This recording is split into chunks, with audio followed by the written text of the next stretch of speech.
বছর যাবৎ কুরবানি দেই, গরিব মানুষকে মাংসও দেই। যারা মাংসের জন্য আসে বিকাল 3টার আগে সাধারণত মাংস দেওয়া যায় না, কোরবানি শেষ হয় না। এই মানুষগুলো সারাদিন না খেয়ে থাকে, ক্ষুধায় তাদের মুখ ছোট হয়ে যায়। যে মাংসগুলো পায় রাত্রে জিতিয়ে তারা রান্না করে খেতে পারে। এটা ঈদের দিন সারাদিন তারা না খেয়ে কষ্ট করে ঘুরে, এটি আসলেই খুব দুঃখজনক। এই জন্য আমি চিন্তা করেছি আমি তার সব গরিব মানুষকে, হাজার হাজার, কমপক্ষে 50,000 গরিব মানুষ হবে, তাদের সবাইকে দেওয়া আমার পক্ষে আগে দেওয়া সম্ভব নয়।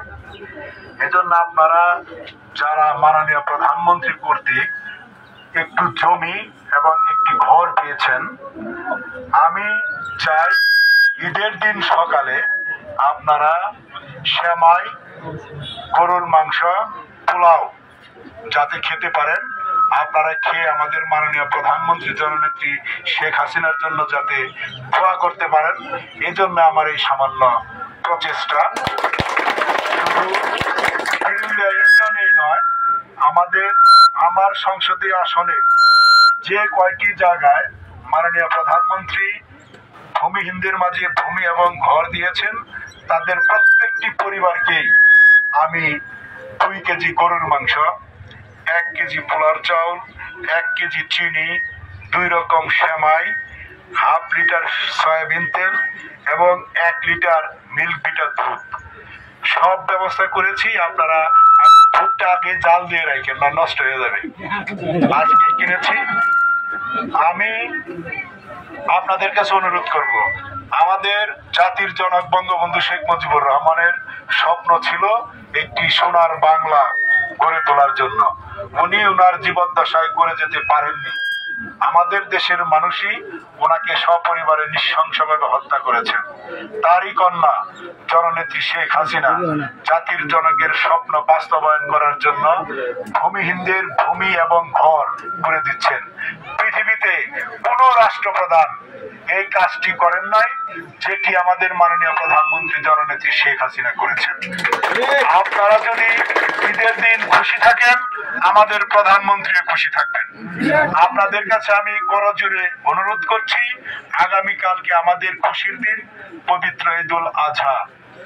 আপনারা সকালবেলায় প্রধানমন্ত্রীর জন্য দোয়া করবেন, আল্লাহ যেন ওনাকে দীর্ঘজীবী করেন এবং সুস্থ রাখেন। উনি সারা জীবন যাতে আপনাদের পাশে থাকতে পারেন, আপনাদেরকে এভাবে সহযোগিতা করতে পারেন। আমার জন্য দোয়া করবেন। আমি আমার জীবনের সর্বোচ্চটা দিয়ে আপনাদের পাশে থাকার চেষ্টা করব।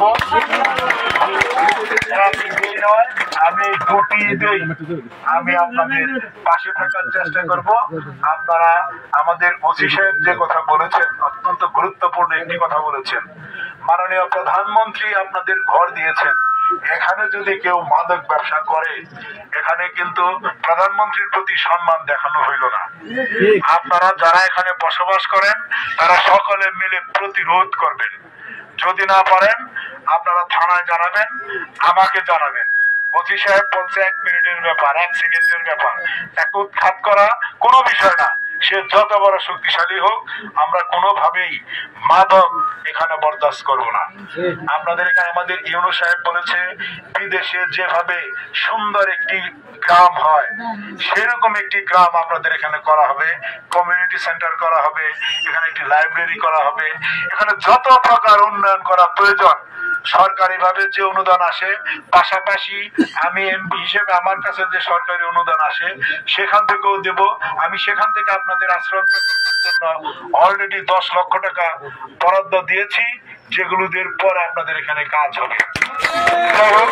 আমি আমার বক্তব্য আর দীর্ঘায়িত না করে আপনাদের সকলের সুস্বাস্থ্য ও দীর্ঘায়ু কামনা করছি এবং আশা করছি সারা বাংলাদেশে মাননীয় প্রধানমন্ত্রী জননেত্রী শেখ হাসিনা গৃহহীনদের মাঝে গৃহ এবং ভূমি দিয়েছেন, তারাও আগামী ঈদ যাতে সুখ স্বাচ্ছন্দ্যে করতে পারে, আমি সমাজের বিত্তবান এবং যারা জনপ্রতিনিধি তাদেরকে আহ্বান করব, সকলেই যেন আমরা তাদের পাশে দাঁড়াই। মাননীয় প্রধানমন্ত্রীর স্বপ্নকে যেন আমরা আরো সুন্দরভাবে বাস্তবায়ন করতে পারি। আমি সকলকে ধন্যবাদ জানিয়ে আপনাদের সকলের সুস্বাস্থ্য ও দীর্ঘায়ু কামনা করে আমি আমার সংক্ষিপ্ত বক্তব্য শেষ করছি।